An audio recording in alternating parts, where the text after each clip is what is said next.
اهلا بيكم. انا بسام مرتضى، مخرج افلام مصري، واحد من مدربين برنامج مساحات. في الفيديو ده هنكمل جزء مهم ورئيسي من البرمجه، ليه علاقه باختيار الضيوف وشكل النقاش، وكمان هنختمه بازاي ندير نقاش بعد العرض. بسرعه، زي ما اتكلمنا قبل كده على ازاي بنختار افلامنا، ازاي بندمج المجتمع الموجود، ازاي بنفكر في الافلام واختياراتها، كل ده كان هدفه الرئيسي هو ان احنا نخلق نشاط مجتمعي وجماعي لنادي السينما. ازاي نحفز الناس انها تتفرج على افلام مختلفه وافلام فيها ومتنوعه، وكمان وده اهم حاجه هو ازاي تتناقش عليها، ازاي نفكر مع بعض. ده واحد من الاهداف الرئيسيه اللي بيفرق كتير ما بين السينما العاديه التجاريه او حتى التلفزيون او افلام في المنصات وما بين تجربه نادي السينما. وخلينا نقول انها تجربه للمشاهده الجماعيه، مش مجرد فرجه على افلام. طيب، ازاي نختار الضيوف بتوعنا؟ ازاي نفكر في اختيار الضيوف بتوعنا؟ اول حاجه بنفكر فيها ان احنا نختار ضيوف من صناع الفيلم، مخرج الفيلم، مونتير الفيلم، الممثلين، المنتج، كل ده مدير تصوير الفيلم. دول ضيوف اساسيين نفكر فيهم في البدايه، ازاي ممكن يبقوا دول ضيوفنا لما نيجي نحكي او نعرض فيلمهم، احد صناع والحرفيين اللي موجودين جوه الفيلم. تاني حاجة هم إيه؟ تاني حاجة غير دول هم النقاد. النقاد طول الوقت بيبقى عندهم رؤية ووجهة نظر في الفيلم اللي شافوه، عندهم طريقة وعندهم أسلوب في تحليل الفيلم ده، وتحليل سياقه وتحليل المهارات الفنية فيه وتحليل موضوعه. بيبقى مثير جدا للجمهور إنه يسمع من عين تانية مش بس الصناع ازاي الفيلم ده اتعمل وازاي وبيشوفوا ازاي وبيفككوا ازاي. بالعكس، النقد كمان بيمكن الجمهور من ادوات ازاي تفكك الفيلم وازاي تحلله وازاي تنقده، فيقدر كمان الجمهور الموجود انه يحلله. ده طبعا غير انه الصناع بيبقوا طول الوقت جذابين ان الناس تشوف صناع الافلام ازاي تكلمهم في تجربتهم، ازاي عملوا الفيلم ده، ازاي سياق انتاجه، ازاي واجهوا التحديات، كانوا بيفكروا في ايه، ازاي تعاملوا مع بعض، ازاي تعاملوا في العمل الجماعي. فده بيكشف لهم جزء من طبيعة العمل السينمائي، بتفكك العمل السينمائي، بتفتحه كده قدام الجمهور وبيعرف جزء من كواليسه، فبيعرف أكتر عن الصناعة دي وعن أثرها. طيب، غير الصناع وغير النقاد مين تاني؟ الباحثين. الباحثين اللي عندهم صلة بموضوع الفيلم. في أوقات زي ما قلنا كده لو احنا بنختار أفلام بتيمات مشتركة أو عندها شيء متصل بيربطها ببعضها، فالباحثين، أنا بتكلم عن فيلم عن قضايا العنف ضد المرأة، بجيب باحثين مهتمين ومتخصصين في العنف ضد المرأة وفي قضايا العنف ضد المرأة، فيقدروا يفككوا ويحلوا ده كظاهرة اجتماعية تقدر تخلق نقاش مجتمعي. نفس الموضوع للنشطاء الاجتماعيين، النشطاء اللي موجودين جوه مجتمع نادي السينما. اوقات كتير بيبقى في ناس نشطاء عندهم صلة بموضوع الفيلم او صلة بمجتمع نادي السينما، دول نفكر فيهم من رؤساء جمعيات، مديرين جمعيات، لمديرين مراكز شباب، لمديرين نزل، كل الناس اللي بنسميهم قيادات مجتمعية أو نشطاء مجتمعين مهمين جدا أوقات في النقاشات عن مواضيع بعينها، فنفكر فيهم. في كمان أوقات أفراد من الجماعة المستهدفة، وهنا الجماعة المستهدفة بتنقسم لجزئين: جماعة مستهدفة من قصة الفيلم، بمعنى انه الفيلم ده كان بيكلمنا عن قضية اللاجئين، فينفع يبقى جزء من الضيوف ما لهمش علاقة بصناعة الفيلم، بس هم جزء من الجماعة المستهدفة من الفيلم وهم مثلا من اللاجئين. او انه الفيلم ده الجماعه المستهدفه من جمهور ومن مجتمع نادي السينما، بمعنى انه الجماعه المستهدفه لعرض نادي السينما، فيبقوا انا بختار ناس من جمهور نادي السينما، من مجتمع نادي السينما، مستهدفين، وحابب ان انا اسمع حجم تاثرهم وحجم علاقتهم بالفيلم ده وازاي الفيلم اثر فيهم. طيب، دول الضيوف اللي هيجوا يتكلموا عن الفيلم. طب مين يحاورهم؟ مين يدير النقاش؟ هنا نفس الناس اللي احنا كنا بنتكلم عليهم فوق اوقات بيعاد تاني تشغيلهم، بس بصفة جديدة، وان هم مديرين نقاش. بس اول ناس ممكن يديروا النقاش، اول حاجة ممكن نفكر فيها هو انت او انتي كمبرمج للنادي. ينفع انت تبقى جزء من شغلانتك هو مع برمجة النادي ومع تنظيمه هو ان انت تدير هذا النقاش. انت اللي مختار الافلام، انت اللي حاطط البرنامج، فانت كمان عندك فكرة عامة عن البرنامج بتاعك، فتقدر بسهولة تدير النقاش ده. بس كمان غير المبرمجين مين؟ زي ما قلنا قبل كده النقاد اللي كانوا ضيوف يمكن كمان يبقوا هم مناسبين لإدارة النقاش، هم عندهم أسئلة مفتاحية نقدر نجاوب عليها، نقدر بيها نفك الفيلم ده ونحلله ونحس بيه ونعبر بيه عن مشاعرنا وعن أفكارنا تجاه الفيلم ده ووجهة نظرنا تجاه الفيلم. الباحثين، النشطاء، الصحفيين، السينمائيين، أعضاء تاني من النادي ومن الجماعة المستهدفة يقدروا إن هم يبقوا هم اللي ياخدوا الدور زي ما هم كانوا واخدين الدور في ان هم يقولوا ارائهم، هم كمان يقدروا يتطوروا ان هم ياخدوا الدور ان هم يناقشوا الصناع ويناقشوا صناع السينما في ان انت ليه عملت الفيلم ده، وبيسالوا اسئله ليها علاقه باسئله تخصهم جدا لكنها كمان تخص مجتمع نادي السينما اللي موجوده فيها. جزء رئيسي من اختيار الضيوف ده ليه علاقه زي ما قلنا كده باختيار الافلام. ايه الافلام اللي انا مختارها؟ ايه الهدف المرجو من اختيار الافلام ده؟ هدف سينمائي ليه علاقه بالثقافه السينمائيه وتوسيعها، ولا هدف مجتمعي ليه علاقه بالقضايا اللي بتطرحها الافلام؟ كل ما انا ببقى عارف ايه الهدف من العرض ده محدده، عندي وجهة نظر، عندي توجه، عندي امل في هذا العرض، كل ما انا عارف كل ما انا بقدر على اساسها اختار الضيف المناسب لتحقيق املي ده، املي في اثارة نقاش حقيقي مفيد وسلس ويقدر يساهم ويأثر ويغير في جمهور مجتمع نادي السينما بتاعي. في جزء رئيسي مهم لازم نقوله ان احنا لازم نتواصل مع الضيوف الموجودين بشكل مبكر وبشكل آه، مليء بالمعلومات. بمعنى انه لو انا صانع افلام عامل فيلم وبعت لي حد من نادي سينما قبل عرض بوقت كافي وقال لي انا فلان الفلاني او انا فلانه الفلانيه مبرمج نادي السينما الفلاني، الهدف الرئيسي كذا، توجهه كذا، موجود في المجتمع ده اللي يمكن ما يبقاش عنده سينما تانية، ما عندوش فرص بديله للمشاهده، المجتمع ده جمهوره المستهدف هم فلان، وان احنا حابين ان احنا نعرض فيلمك في الوقت ده اذا كنت مخرج او كنت منتج. اوقات كتيره جدا لو ادتني معلومات كافيه وقت كافي بتنجح فعلا في ان انت تاخد حقوق العرض هذا الفيلم، واوقات كتير بتاخدها كمان بشكل مجاني. اوقات كتير المخرجين والصناع بالذات لو افلامهم عدى عليها وقت طويل بيبقوا حابين يوصلوا يعيدوا تاني احياء الفيلم ويوصلوا لجمهور الفيلم ما وصلهوش. بس كمان ده بيتوقف على امتى الوقت الكافي اللي انت اديته يفكر فيه، والمعلومات الكافيه اللي انت مكنته منه يبقى عارف فيها ان هو ده الميعاد المناسب والوقت الكافي والمعلومات الكافيه اللي تقدر يقرر فيها انه يديك الفيلم اللي هو يقدر يعمل فيه. هنا مثال: حاول تحط فيلم او تحطي فيلم وتقترحوا عليه ضيوف، مين الضيوف المقترحين ومين اللي يقدر يدير النقاش فيه. انا مثلا هقول مثال: لو احنا هننظم عروض عن نادي السينما والرياضه، عن الافلام الملتمسه بالرياضه او اللي ليها علاقه بالرياضه او ليها علاقه بالبطل بيمارس رياضه، مثلا انا هعرض فيلم مصري اسمه عاش يا كابتن للمخرجه مي زايد. هو فيلم وثائقي طويل. هحط اقتراح: ممكن اجيب مي زايد مخرجة الفيلم تحكي، او ممكن استضيف واحدة من ابطال الفيلم، وهو فيلم بيحكي عن لاعبات رفع اثقال مصريات شابات بيتمرنوا على على رصيف في الشارع في منطقة شعبية بمدينة الاسكندرية. انا هجيب واحدة من البطلات الفيلم اللي هم الرياضيات هيحكوا عن علاقتهم بالفيلم، رحلة تصنيعهم للفيلم، علاقتهم حتى بعروض الفيلم واستقبال الناس للفيلم. او انا هجيب ناس من رياضيين، مسؤولين رياضيين، مدربين، دكاترة علم نفس مسؤولة عن التعامل مع الرياضيين، أو هجيب باحثين اجتماعيين. كل دول ينفع أحطهم واقترحهم جوه مجتمع، جوه نقاش للفيلم.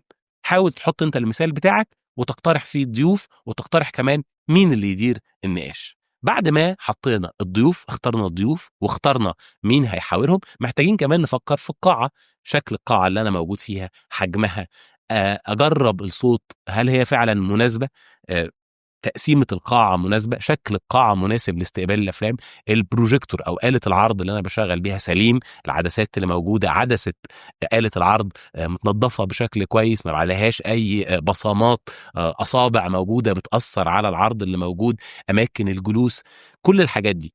بس كمان في نقطة مهمة كمان ليها علاقة بأنه إزاي أنا بقى هوصل إزاي للضيوف اللي أنا بتعامل معاهم. هل أنا عندي الطريقة للتواصل مباشرة مع الضيوف اللي أنا عايز أجيبهم، ولا أنا محتاج لوسطاء؟ وفي النقطة دي بنقول إن جزء من تدريب مساحات بيوفر ليك في التدريب تشبيك مع عدد كبير من مساحات السينما المستقلة اللي موجودة في كل المنطقة العربية. شيء مهم ان انت تخلق من المساحه دي مجتمع ليك تقدر تستخدم فيه جزء من علاقات باقي زمايلك، وتشارك كمان جزء من علاقاتك. بمعنى انه انا مثلا بصمم نادي سينما في منطقه هامشيه في القاهره. في اوقات ممكن ما يبقاش عندي علاقات كافيه بمخرجين من سوريا، بسينمائيين ونقاد من العراق، بسينمائيين من فلسطين، بسينمائيين من لبنان. المجتمع هنا، مجتمعنا مع بعض كناس بننظم نوادي سينما، بيوفر لنا ان انا اقدر تبقى انت وسيطي وابقى انا وسيطك في ان احنا نشبك علاقاتنا مع بعض علشان نختار افضل ضيوف فعلا يقدروا ينقلوا ويثروا اي نقاش عن الافلام. جزء رئيسي من برمجه الافلام قايمه كمان على ان انت طول الوقت عندك خطط بديله، عندك خطط بديله للافلام، وكمان عندك خطط بديله للضيوف. كم مرونتك وان انت شخص مرن وان انت قادر تتحول وتلاقي طول الوقت حلول بديله، بالذات في صناعات شبه ان انا باسس نادي سينما مجتمعي، مش بقاعه سينما تجاريه بدفع فيها فلوس كتير وبصرف عليها كتير. مرونتك هي جزء من راس مالك، هي جزء من قدرتك على تنظيم عروض سينمائيه بديله ومستقله في مساحات هامشيه بشكل ناجح. خليك مرن، خليك عندك طول الوقت حلول بديله، عندك خطه وخطه بديله. طيب ازاي نعمل اعلان عن الافلام؟ ازاي نقول للناس عن نادي السينما بتاعنا؟ في جزء رئيسي محتاجين ان احنا لازم نصمم ملصقات او نصمم اشكال اعلانيه بتقول للجمهور بتاعنا عن افلامنا دي، طبيعه الافلام دي وشكلها. طيب الملصقات دي اهم حاجه يبقى فيها ايه؟ فيها اول حاجه معلومات اساسيه لازم الاعلان يبقى موجود فيها. ايه هي المعلومات الاساسيه دي؟ إيه؟ اسم الفيلم، اسم المخرج، سنة الإنتاج، بلد الإنتاج، نوع الفيلم، تسجيلي، روائي، أوقات الترجمة، هل الفيلم ده زي ما قلنا ناطق بالعربية ولا ناطق بلغة تانية أو مترجم للعربية، مدة الفيلم.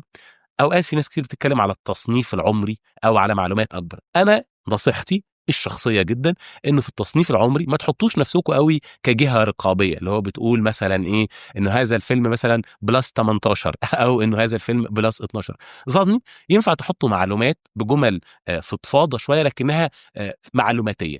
بمعنى انه هذا الفيلم قد يراه البعض غير مناسب للاطفال القصر، هذا الفيلم قد يراه البعض به مشاهد أو يحتوي على مشاهد عنيفة. كل الأشياء اللي أنت ممكن تستخدمها، بس حاول تقولها بشكل ما هواش فيه قدر من الوصاية. أنت بس عايز تشارك معلومات قد يراها البعض ممكن تأثر في تجربة المشاهدة. حاول ده يبقى موجود في الإعلان. طيب الإعلان ده اللي موجود محتاج كمان يبقى فيه ولو نبذة صغيرة عن طبيعة النادي، اسم نادي السينما، الجمهور المستهدف، الهدف من إنشاء النادي ده. طب الملصقات دي نوديها فين؟ نحطها فين؟ دايما الناس أسهل حاجة بتقول إن أنا بحط الملصقات دي دلوقتي على وسائل التواصل الاجتماعي، أنا هحط الملصقات دي على الفيسبوك. لما جينا نفكر وكلنا عندنا خبرة وتجارب في تأسيس نوادي سينما، بنلاقي مثلا لو أنا جمهوري المستهدف هو فئة عمرية أصغر اللي بنسميهم جينزي أو جيل زد أو جيل ألفا، كل ما بننزل بالأعمار بنلاقي مثلا تفاعلهم مع حاجات زي فيسبوك قليل جدا ومحدود جدا، في الوقت اللي تفاعلهم أكبر جدا مع حاجات زي مواقع زي انستجرام، مع تيك توك. دي مثلا الحاجات اللي أكتر هم بيعملوها. بنلاقي مثلا إن في مجتمعات، لو مش بنتكلم كده، بنلاقي مثلا مجتمعات بالذات المجتمعات المغلقة ان تفاعلهم على وسائط زي الواتساب مثلا، جروبات الجروب اللي بيتعمل على الواتساب اكبر بكتير من دخولهم المباشر على مواقع تانية. فازاي نقدر نعمل جروب على الواتساب او نستخدم الجروبات المجتمعية اللي الناس عاملاها على الواتساب علشان نحط اعلاناتنا؟ في ناس تانية كمان لسه وسائل التواصل الاجتماعي والانترنت والتليفونات ما هياش مناسبة ليها. انا مثلا عايز اعمل نادي سينما هدفه الرئيسي رباط البيوت الكبار في السن اللي موجودين في مجتمع محلي مغلق. انا محتاج افكر ازاي اقدر اوصل لهم. مثلا المجتمعات الاستهلاكيه اللي هم مثلا بيروحوا يجيبوا منها حاجاتهم الاساسيه، اماكن وتجمعهم واماكن التجمع الصغيره اللي ممكن يبقوا بيتجمعوا فيها، العيادات الطبيه، فاقدر ابقى بلزق فيها اماكن بتخبر بشكل حقيقي وفعال وبوصل فيه للمجتمع بتاعي. محتاجين نفكر احنا مين المجتمع بتاعنا وازاي نوصل له، اماكن تواجده فين. ما نقفلش دماغنا على مكان واحد ونتعامل انه ده بيحقق اعلى نسبه من المشاهده او اعلى نسبه من التعرض. لا، انت عايز اعلى نسبه من التعرض من جمهورك انت المستهدف. في طريقه تانية كمان بتساهم في علاقتك بتقويه علاقتك بالجمهور، ان احنا بنقول انه اللي هيحضر النادي السينما ده ان الحضور مجاني صحيح لكنه بالتسجيل، عن طريق ان انت تسجل في هذا المكان عشان تحضر. طريقه التسجيل ان يبقى في استماره الناس بتملى فيها بياناتها الاساسيه للتسجيل للحضور، بتوفر لك معلومات كافيه عن جمهورك، وسائل تواصل بيهم رقم التليفون او البريد الالكتروني، فبتخليك تقدر تبني علاقه مع جمهورك بشكل اسرع وبشكل سريع وبشكل فعال.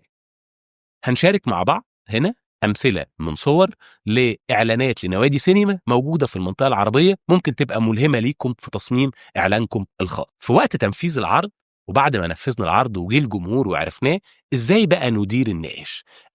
قبل أي عرض لازم الأول نرحب بالناس الجمهور اللي موجود، نشرح تاني بشكل سريع عن طبيعة النادي وعن البرمجة، طبيعة البرمجة، انه والله احنا عاملين سلسلة من الافلام عن الموضوع الفلاني لاهتمامنا بالموضوع الفلاني.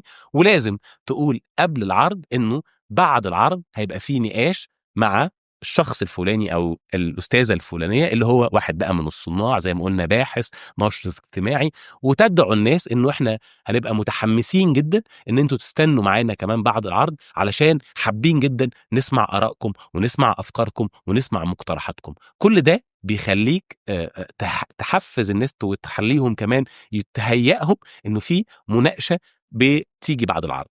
خلص العرض والعرض انتهى وفتحنا النور والقاعه بدأت وبدأنا العرض تاني، بترحب بالناس، بتشكرهم على حضورهم، وبترحب بالضيف اللي بتعرفه بشكل اوسع للجمهور مين فلان الفلاني، بيعمل ايه، علاقته ايه بالمكان ده، ليه احنا اخترناه، هو من صناع الفيلم فده مخرج الفيلم الفلاني اللي عمل كذا وكذا وكذا وكذا، وكمان او ده الناشط الفلاني المهتم بقضايا كذا، او علشان كده احنا موجودين. ومن بعدها بتبدأ في فتح النقاش. طول الوقت الناس بتبقى متوتره جدا، بالذات في بدايات النقاش. الناس خايفه، يا ترى الناس هتشوفنا ازاي، يا ترى الكلام اللي انا هقوله هو كلام حد هيسمعه ولا هو كلام ساذج، ولا هو محدش هيبقى مهتم بالكلام اللي انا بقوله. وعشان كده اقترحنا طول الوقت انت يبقى عندك سؤالين افتتاحيين تفتح بيهم المناقشه، بس في الاول تقول للناس خطه النقاش. انا فلان الفلاني هبتدي اللي بدير النقاش، هبتدي اسال سؤالين مع ضيفي، بس كمان بعد السؤالين دول هنتوجه ليكم ونسمع اسئلتكم. حضروا اسئلتكم علشان بعد السؤالين دول نسمع منكم. ان انت تحضرهم ده بيخلي الناس خلاص عارفين الخطه وعارفين الوقت، وبيبتدوا بشكل عام يحضروا فعلا اسئلتهم عامله ازاي.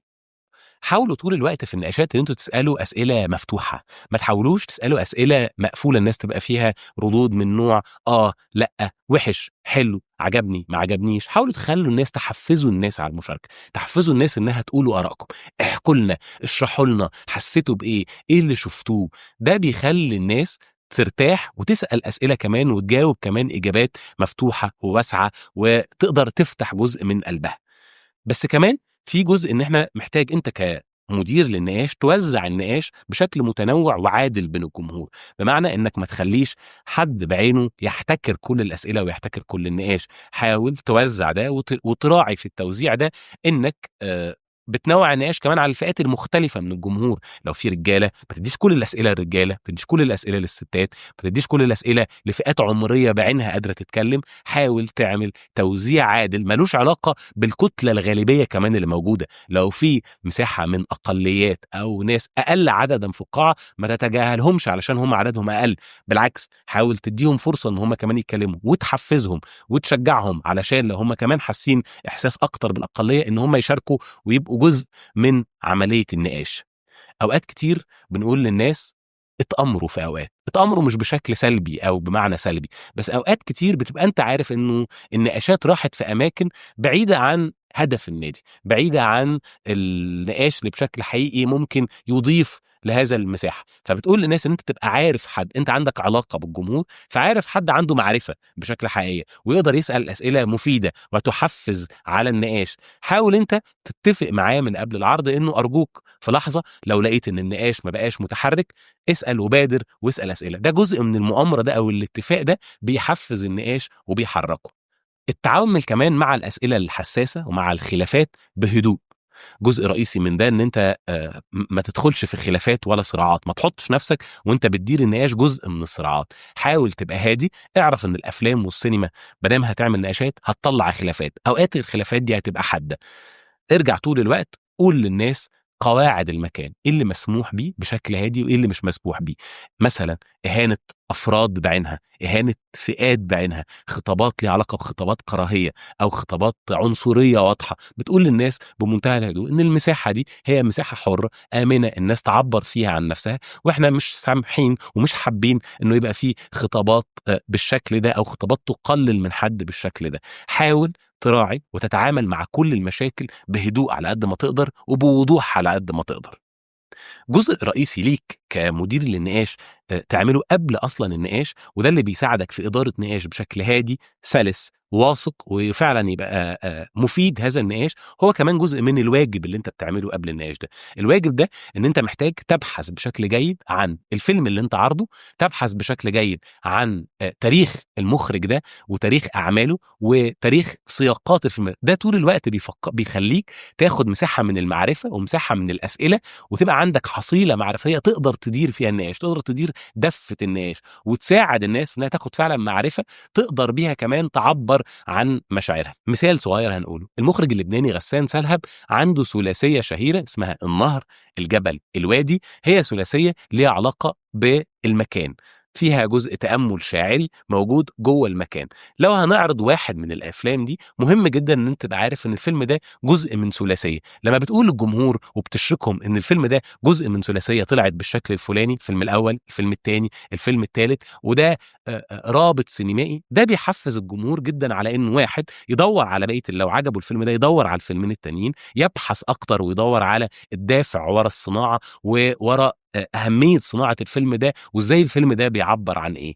كل المعلومات والبحث اللي أنت بتعمله بيفرق جدا جدا في قدرتك على إن أنت تدير النقاش. في آخر النقاش محتاج تحيي الجمهور، تحيي الضيف، تقول للناس كمان انه نادي السينما مستمر معانا بالعروض الفلانيه، قول للناس عندنا عرض تاني وتالت عن افلام. لو عندك معلومه واضحه كمان بالميعاد القادم، مهم جدا تقوله للناس، وحفز الناس انها تدعو اصدقائها، تدعو جيرانها، تدعو جزء من مجتمعها ان هم يشاركونا التجربه دي. وطول الوقت خليك بتشجع الناس وبتحمس الناس على النقاش والتفاعل.